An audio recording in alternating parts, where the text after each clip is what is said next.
up. All praise. I've been sitting still searching for God. It's gone great. Easy street is peace. The hands of relief like all state. How can I lose? It's proven, of course. It's all. We on pace. We all want energy. Cross states. Venus, Mars, even odds. We connected it all on raw faith and keep the crowd jumping like ball fakes. Haters hate with the long face. We taking up all space. Jesus equaling. These are the lost tapes. All praise. Yeah.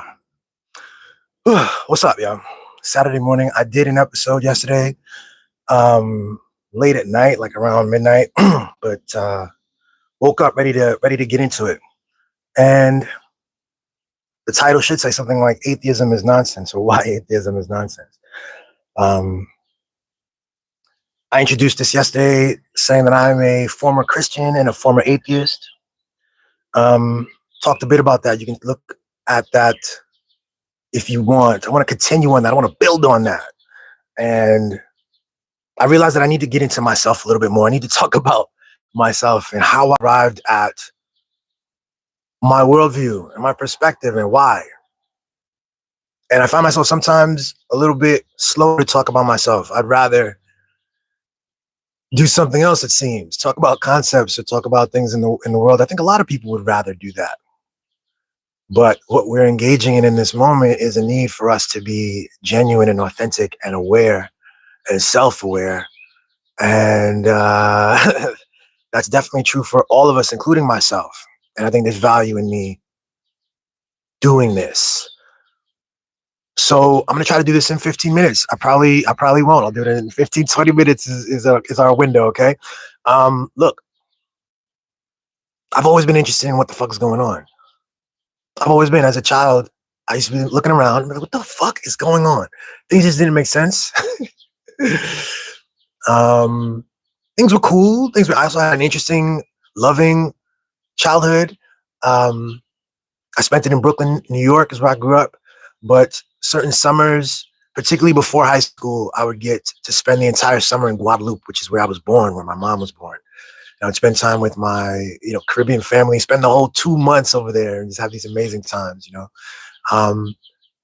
was amazing. And it was also amazing in Brooklyn. So it's not a complaint, but I also saw I was attuned to things that didn't make sense. I've always cared. To ask questions. I was always curious. Okay. That led me to get into politics. My first job out of school was I was a staff assistant on Capitol Hill for Congressman Tim Bishop.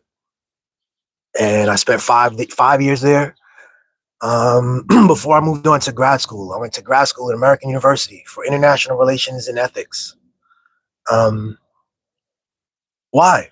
Well, because the moment at the time, post-Iraq War, during the Iraq War, I was really sour on our political system, and I really wanted to understand how these things happen.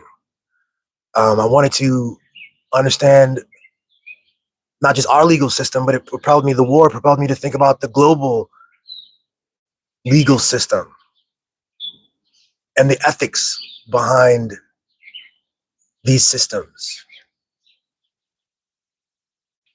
So I got into philosophy. I'm well read.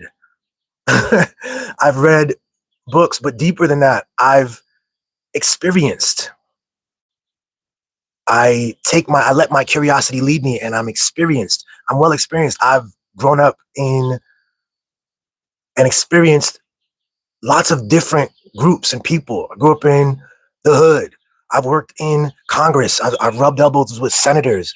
I've seen wealthy people. I've seen poor people. I've seen religious people. I've worked with activists, straight and queer people. I've talked about this on my podcast, all the different amazing experiences that have just been on my path that have allowed me to experience groups of people that would otherwise be separate, that would otherwise be talking about each other from their sort of in-group, that they would all agree on these words and these stories together. I got to see how that works. Okay, I've experienced, journalists, corporate journalists and actual journalists who are on the ground, who are actually giving language to things. It's put me in a position to to see the world a bit differently than the person who's purely a well-read person who purely understands things. You might approach the question of God. Oh, but I've read the Bible several times, and okay, and so there's this like preoccupation with historic events and certain framings that were given in a book, rather than like, do you apply it to this experience, or do you tell yourself that it's separate from this experience? Why would you tell yourself that it's separate from this experience?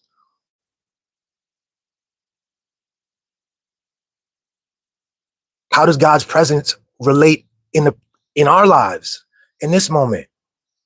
So I understand how atheism works. I understand that it's a skepticism. It starts from potentially a healthy skepticism. There are stories that people engage in. People congeal a sense of reality through the stories that they agree to. Whether they're religious stories, political stories, anything, whether the manosphere is a group of men who agree that there's a hierarchy between the genders. They just agree on that. That's not true. It's not what truth is.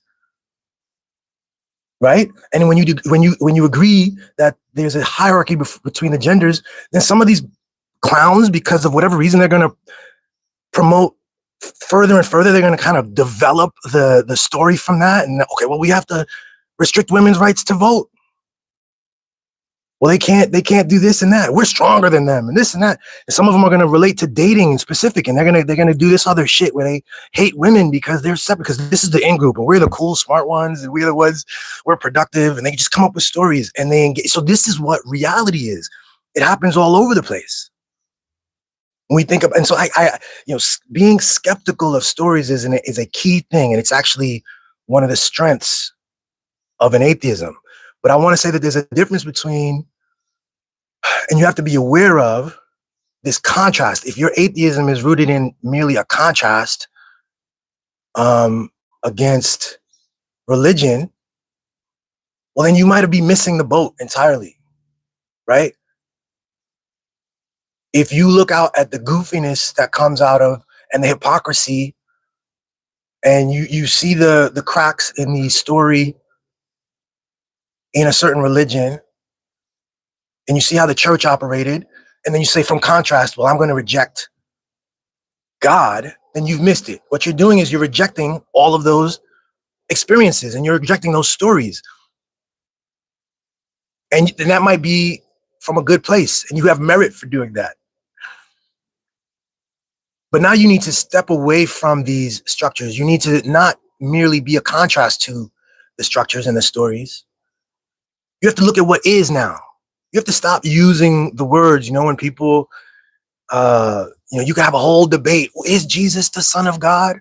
Is he unique? Is he another version of God? We can go hours and hours going that. And like, people will read scriptures and they will have these things, and an atheist will be like, oh, this is a whole waste of a time of a conversation. And largely it is, because there's a truth going on in this moment, and that is God. And that's where the conversation should be and is.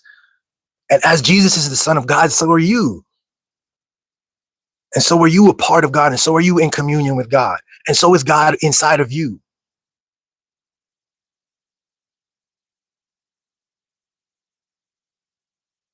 But all these stories exist, and people have stories, and they start to give labels. They start to give words to things. You have to, as you try to understand something deeper, sort of, what happens is people develop language, and this is a grounding for them, and they develop. And then if it's an institution, then it has to self-perpetuate, and then it has to come up with rules and standards and a set of assumptions. And that's how a story is built. But it's not,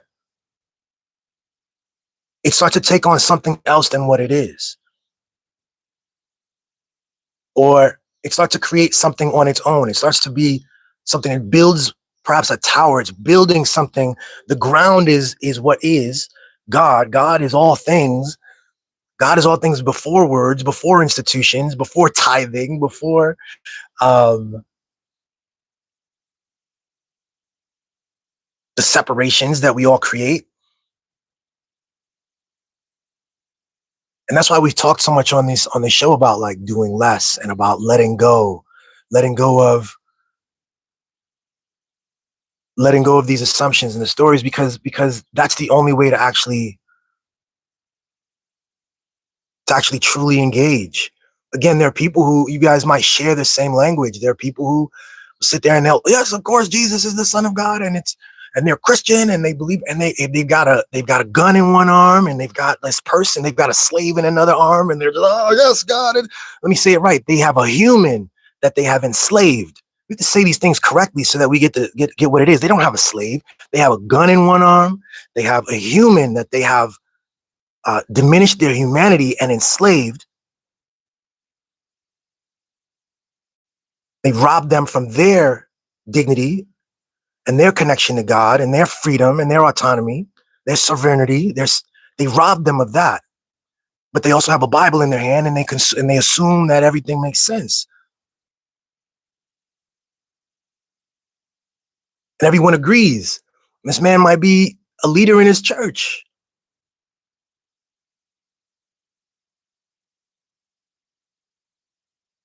And everyone just agrees, because you can create language and you can create assumptions, and you can agree on stories, and that's something that humans get to do.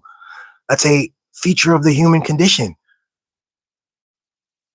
Beautifully, it's an interesting feature of the human condition that people can agree and create things together. And it can manifest in all of these different ways. It manifests in the full range of ways. We're pointing to something like what free will means. We're also pointing to the power of linguistics. We're pointing to the power of the mind.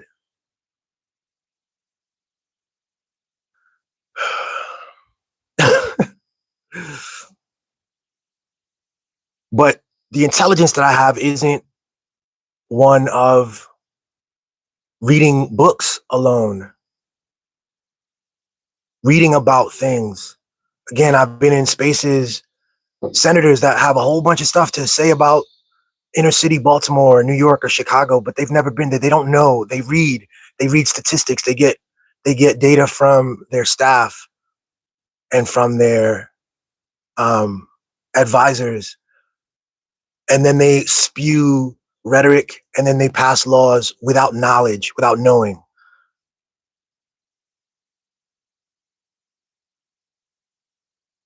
And it goes in all these directions. People in their peer group, in their identity group, look out into the world and make assumptions and tell stories without knowing, and they congeal a sense of reality.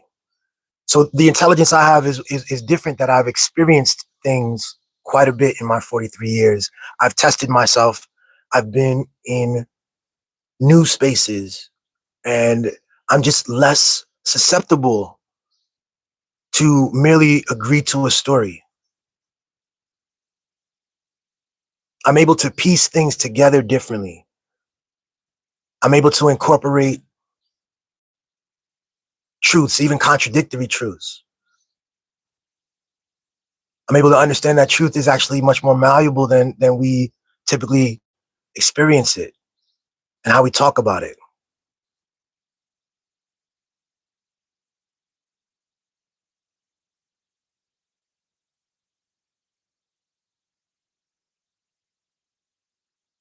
So when I'm talking to a MAGA person, for instance,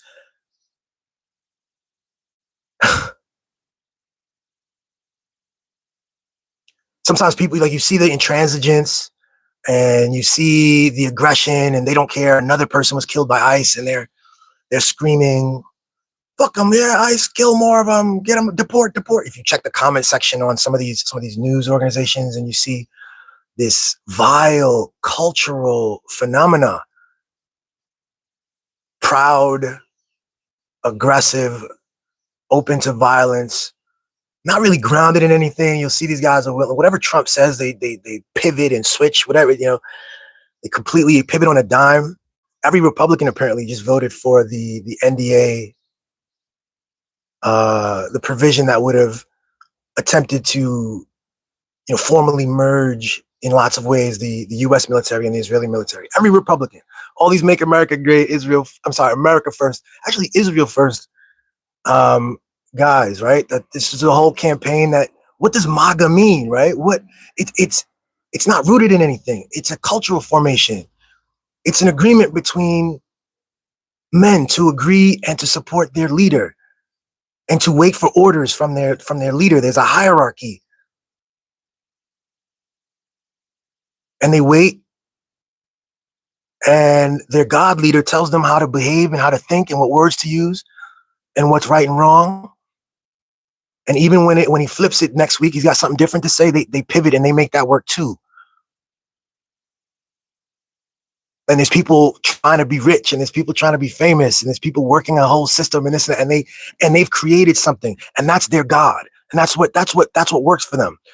Even if they're not talking, even if they say the word Christian, even if some of them consider themselves secular, they don't think about themselves in a religious way.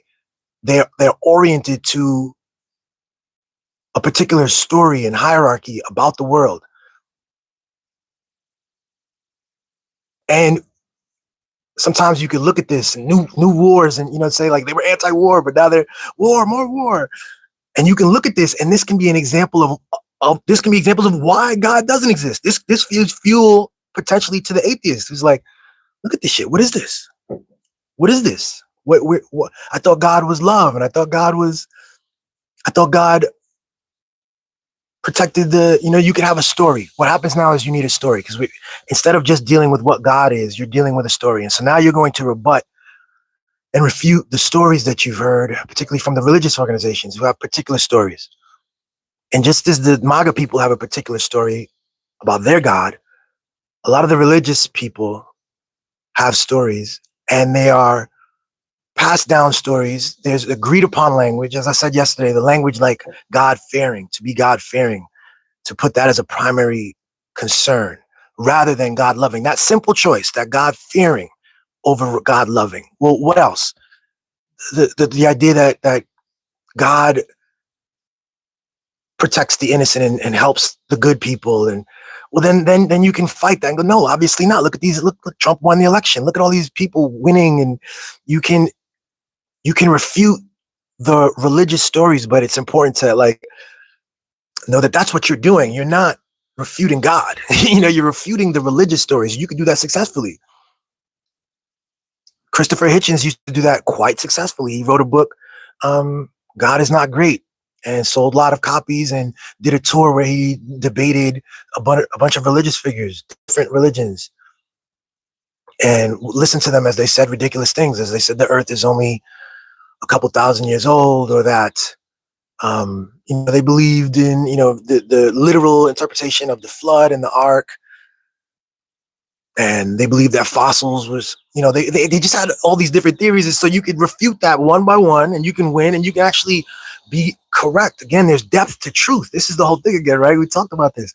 There's levels to truth, so you can win those arguments against bad stories, and you can poke the holes and show that people's orientation towards God is off in many ways. But now if that leads you to atheism, you've gone too far. Why? Because you've oriented yourself towards a rejection of something rather than to orient yourself towards an engagement with what is. Instead of rejecting stories, human, fallible stories, you can focus your attention on what is. And there are lots of techniques, different cultures, techniques for coming to calm and noticing what is, actually relinquishing the stories. That's the whole thing. That's the whole thing. Let the stories fall as you notice them, and then consider what remains without those words, without those classifications, without the idea of Muslim, Christian, Jew, without the story of these battles, the stories that are given to us on cable news. Understand the context that those stories are built from real active effort, and God is something else. It is a word, it is a symbol. It is 3 letters that we use to describe that I use to describe the totality of what is and I am. How can you once you stop with the comparisons and the rejection of the false stories and start to look at what is, you start to notice that your breathing happens without your effort, that your sight happens without effort. you, you start to realize that you have this ability somehow to remember, and I can come up with a mental picture of, the inside of my home, and I can remember something that happened. I can remember things from 20 years ago. That the mind is able to do this. Sometimes the mind can do it without my control, and we might call this a trauma if I'm replaying stories of the past. That the human body is doing all of these things. That the On a cosmological level, we are on a knife's edge of like an impossible set of circumstances that make the whole thing possible, the oxygen and everything that we breathe. So this doesn't speak to a white man in the clouds. It doesn't speak to any of these simple sentences of like where you expect and you go, oh, so genocide and violence, where's God? How could God allow this? That's predicated on that story. That's you rejecting the story. That's you dealing with that story, the story that says that God would be entirely, God would create a condition that is entirely without these things, entirely without violence, entirely where we would all understand, that we would all fully get it and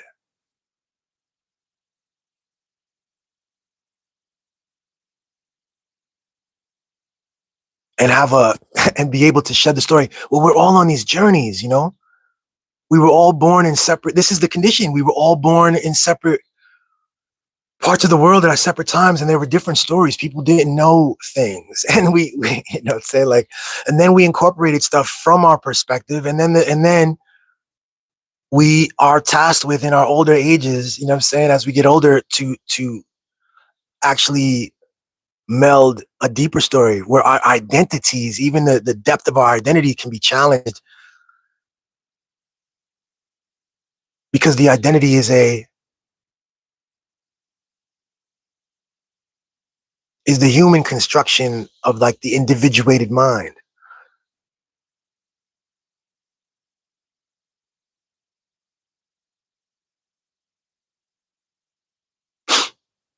And what is that majesty? Like, why does it exist how does it exist? All of it, even if you can tell a story, even if you're a science and biology oriented person, you could tell an interesting story about the body, and it would be what it would be is a story about connections. You could tell about the interrelated nature of systems.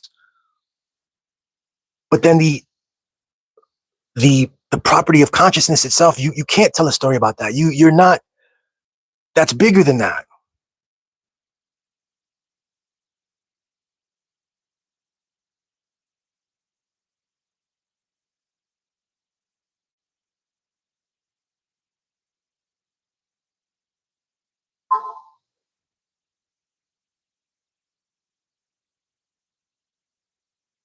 And what an interesting thing that I can have an intuition. I can have an inner feeling beyond explanation. I can have an inner feeling. I could be surrounded with people who all agree on something, but that I can have an inner feeling that hits up against that. That's a contrast, and that I can navigate. I can either choose to subdue that feeling and perform. I might do that for years and years. That seems to be sort of something about the life cycle, that we all seek love and avoid punishment and have fears, and so we all engage with a broader context. But there's an intuition in that you can take that intuition and one day be serious about it, engage with it, and bring it into life, embody it, and it's a process in order to fully embody that, to fully know. Because at first that intuition may feel like it's not real, or it's not true, or it's not good, or it needs to be hidden for one reason. Then you step into it and embody it, and that whole process, that whole engagement is like quietly, it's a wave underneath this whole thing that your life is.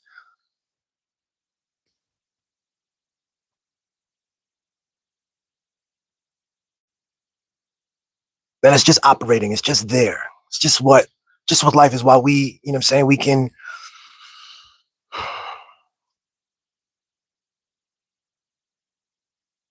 can also agree to stories, and we can like chase things, and we can seek things. But it's rooted in a story that we tell about ourselves, and we tell about the world.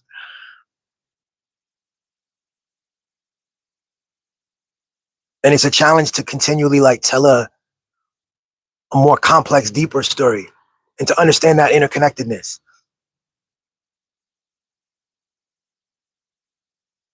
Shit. Well, that's something. If it's not God, it's mystical. We're pointing to a condition that is not in our biology books. We're pointing to a reality of experience that escapes much of what we call physics. But that the physics community is ever evolving with a notion of like multiverses as one of as a total single intelligence, and the ability to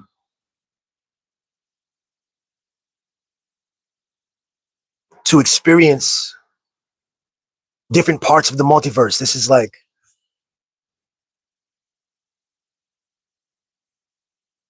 all sort of developing knowledge.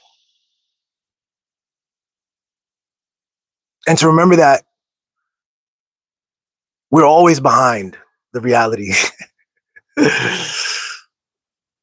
The knowledge is, we're always talking about ourselves at an order below what is. That's just true. Look through history. Look through right now. Look, we still having debates over the equality of women. Still having debates over